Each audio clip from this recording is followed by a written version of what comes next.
Bismillahirrahmanirrahim. Assalamualaikum warahmatullahi wabarakatuh. Waalaikumsalam warahmatullahi wabarakatuh. Semangat pagi. Pagi. Baik, Bapak Ibu sekalian, peserta P3K, dalam kegiatan hari ini saya ucapkan selamat datang peserta pelatihan orientasi pegawai pemerintah dengan terjadi kerja. Hari ini merupakan hari pertama ya dalam materi kita hari ini, yaitu materi tentang pola pikir ASN. Pola pikir ASN, yang mana ASN itu terbagi menjadi dua, seperti yang Bapak Ibu ketahui ya. Tapi sebelum kita masuk materi, saya akan mengenalkan diri dulu. Yang pertama adalah kenal dulu buah pepaya, buah manggis. Belinya di pasar pagi. Perkenalkanlah WI yang manis ini. Nama saya Muhammad Dedi Sahroni.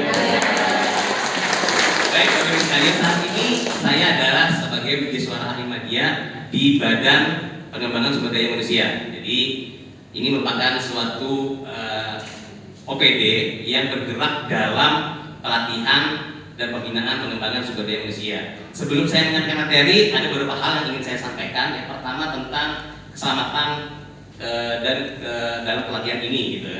Bapak Ibu sekalian yang sudah diketahui, di sebelah kiri saya ini adalah pintu yang akan sebagai jalan keluar untuk ketika keadaan darurat.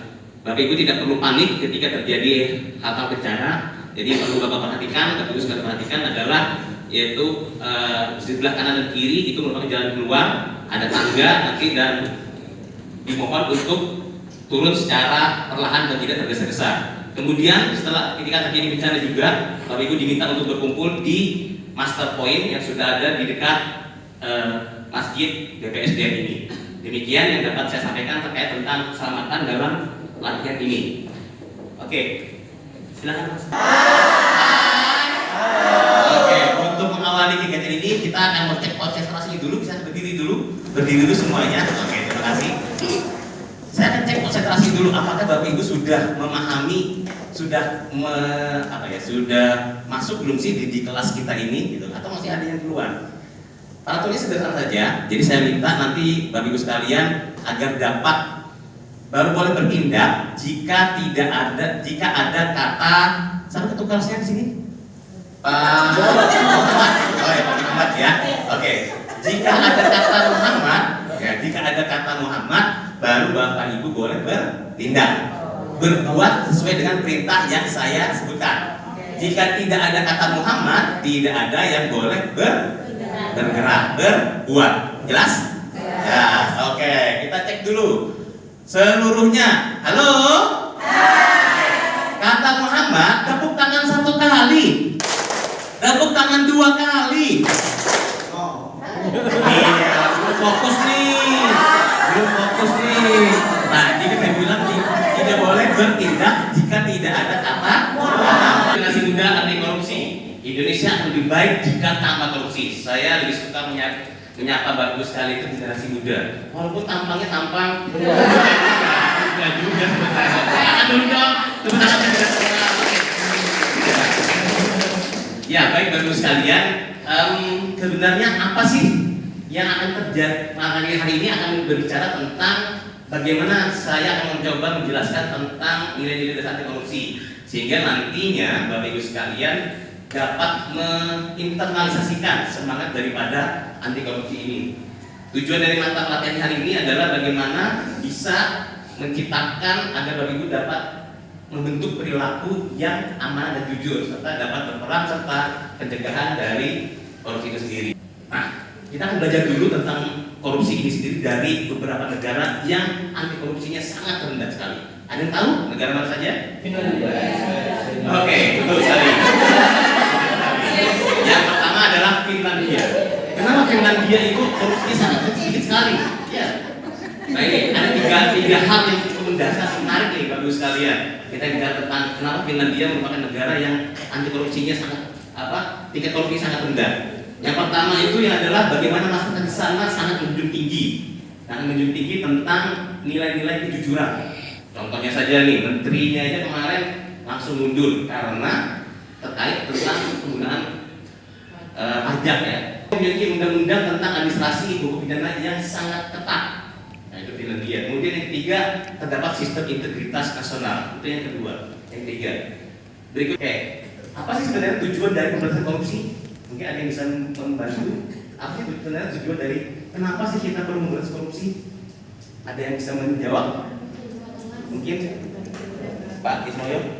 Dan kenyamanan dan keamanan serta penyetaraan ekonomi kepada seluruh lapisan masyarakat yang ada di lingkungan tersebut. Oke, terima kasih Pak Ismoyo. Dari pemberantasan korupsi ini adalah bagaimana dari sejak dini mungkin ya, kalau dari guru ya mendidik para siswanya dari hal kecil dulu, bagaimana bersikap jujur, kemudian tepat waktu, itu awalnya ya. Kemudian di tingkat lanjutannya yaitu setelah tertanam kejujuran itu, nah nanti akan ketika mereka dewasa akan bisa memilah mana yang kira-kira baik untuk dilaksanakan, mana yang tidak. Jadi mereka punya benteng itu untuk tidak terpengaruh hal-hal buruk termasuk korupsi itu. Tapi bisa bayangkan ada 3 hal yang akan terjadi di negara kita tercinta ini jika Indonesia bebas dari korupsi. Contohnya, yang pertama, pembangunan akan berjalan dengan lancar. Gak ada lagi itu Pak, bagi ibu sekalian, jalanan yang macet, jalanan yang berlubang. Itu kayak di mana tuh, kalau di sini sama ini tuh di dekat tempat kita, di dekat apa PMN. Nah, Gedodong itu jalannya berlubang. Atau di dekat tempat tinggal saya juga berlubang. Kemudian pendidikan akan maju besar. Sekolah itu gratis. Sekarang gratis dari sekolah kita? Gratis di satu bagian. Buku bayar nggak masih? Uang kegiatan bayar nggak masih? Banyak yang bayar. Semua pendidikan itu di negara-negara yang tadi itu gratis semua. Indonesia ada sebagian kan masih yang bayar. Ini yang akan terjadi jika kita bebas dari korupsi. Nah sebenarnya kenapa sih kita harus bebas dari korupsi? Karena itulah tujuan daripada bangsa kita ada. Indonesia berdiri itu tujuannya ini. Masih ingat di Undang-Undang Dasar 45? Kalau kita tiap pagi gitu kan, saya ingat sekali membacakan Undang-Undang Dasar 1945. Salah satu poinnya ada 4 poin tujuan negara kita didirikan. Yang pertama adalah melindungi segenap bangsa Indonesia dan seluruh tumpah darah Indonesia. Kemudian melaksanakan ketertiban dunia yang berdasarkan kemerdekaan perdamaian abadi dan keadilan sosial. Nah ini ya, yang ketiga dan keempat ini mencerdaskan kehidupan bangsa dan memajukan kesejahteraan bangsa. Ini akan terjadi jika Indonesia bebas dari korupsi. Dari SMP Negeri Pasar Samarinda. Nah, sebenarnya saya hanya membentuk sebuah gagasan atau argumentasi tentang anti korupsi. Di sekolah itu kadang-kadang kita tahu ada dana Bosnas dan Bosda, tapi transparansi itu kadang-kadang tidak muncul secara baik. Saya itu menginginkan ke depannya kalau bisa didorong dari kawan-kawan anti korupsi itu, setiap sekolah itu memiliki mungkin ada website yang dimana website itu menampilkan apa sih yang digunakan dana Bosda dan Bosnas itu, sehingga kami sebagai guru ini bisa ikut mengontrol. Itu yang pertama, karena kami melihat sekali ada beberapa hal bagaimana kami itu tiba-tiba tidak tahu apa pakai. Misalnya saya di sekolah, seandainya sekolah saya, tapi sekolah saya selalu baik-baik aja kok Pak. Di sekolah saya mungkin baik-baik aja, cuman maksud saya semoga kalau seandainya gagasan kita terintegrasi sehingga guru-guru memiliki kontrol, maka sekolah-sekolah itu akan jalannya lebih baik Pak. Karena apa? Dana-dana di sekolah itu bisa dimaksimalkan untuk memenuhi kebutuhan pendidikan bagi siswa-siswa kita, sehingga tidak ada lagi baju yang harus bayar, kemudian beli LKS dan lain-lain. Tapi yang insya Allah sekolah saya tidak LKS. Terima kasih. Wassalamualaikum warahmatullahi wabarakatuh. Waalaikumsalam. Terima kasih, bagus sekali pertanyaannya. Ada yang bisa membantu menjawabnya? Bagaimana sih kita membuat sistem kontrol agar misalnya kegiatan pencegahan korupsi itu bisa lebih maksimal? Kan yang membantu menjawab dari teman-teman? Teman-teman yang lain? Oke, dari sini lagi. Terima kasih. Perkenalkan, nama saya Ismoyo dari SMP Negeri 48 Samarinda. Jadi permasalahan Bosda dan Bosnas ini adalah permasalahan yang mengakar. Betul sekali. Hampir seluruh institusi pendidikan yang ada di kota kita itu pasti mengalami hal tersebut. Jadi kalau misalnya mau di-rankingkan tingkat korupsi tertinggi itu ada di lembaga pendidikan. Sebenarnya. Tapi alhamdulillah karena kami ini SMP 48 sekolah baru Pak. Kalau sekolah baru itu bisa dirancang dari awal agar kejadian-kejadian tersebut tidak terjadi di sekolah kami. Nah, jadi kalau dari bahasanya beliau tadi, pertanyaan beliau tadi sebenarnya bisa itu ketika tingkatan dari kepala, bendahara, sekretaris, bahkan dari guru itu melakukan koordinasi bersama.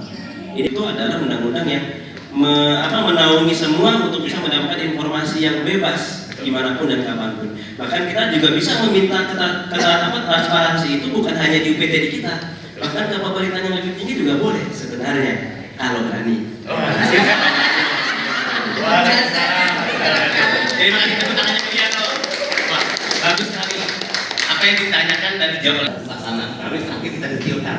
Kita buat langkah-langkahnya apa saja akan kita lakukan dalam rangka untuk melaksanakan kegiatan untuk pemberantasan dari korupsi itu sendiri. Baik Bapak Ibu sekalian, sebagai penutup di akhir materi kita hari ini adalah ada beberapa hal. Yang pertama, saya akan menyampaikan tentang nilai-nilai dasar dari anti korupsi itu. Nilai dasar dari anti korupsi itu ada 9. Kalau biasa kita singkat dengan jupe, mandi, tangga, berdil. Wah, ini ada jupe mandi. Teman mungkin yang belum bisa mengerjakan, bantu. Yang belum bisa membuat RP-nya, ada bantu. Mandirian, semua kegiatan kita harus bisa menjadi pribadi yang mandiri. Tidak dikit-dikit minta tolong. Jangan karena kita duduk pedulian, tidak juga. Disiplinan. Kemudian bagaimana kita jadi pegawai ASN yang disiplin, penuh bekerja dengan bertanggung jawab, bekerja keras, kesederhanaan, keberanian, serta keadilan. Sebagai kesimpulan dari penutup kita hari ini, kita semua dapat memberantas korupsi. Tas air dan PR bagi Bapak Ibu sekalian, pribadi masing-masing tidak perlu dijawab adalah mampukah saya konsisten untuk tidak melakukan korupsi meski dalam keadaan tersulit sekalipun. Demikian materi yang dapat saya sampaikan dalam pertemuan kita hari ini. Saya akhiri. Selamat sore. Assalamualaikum warahmatullahi wabarakatuh.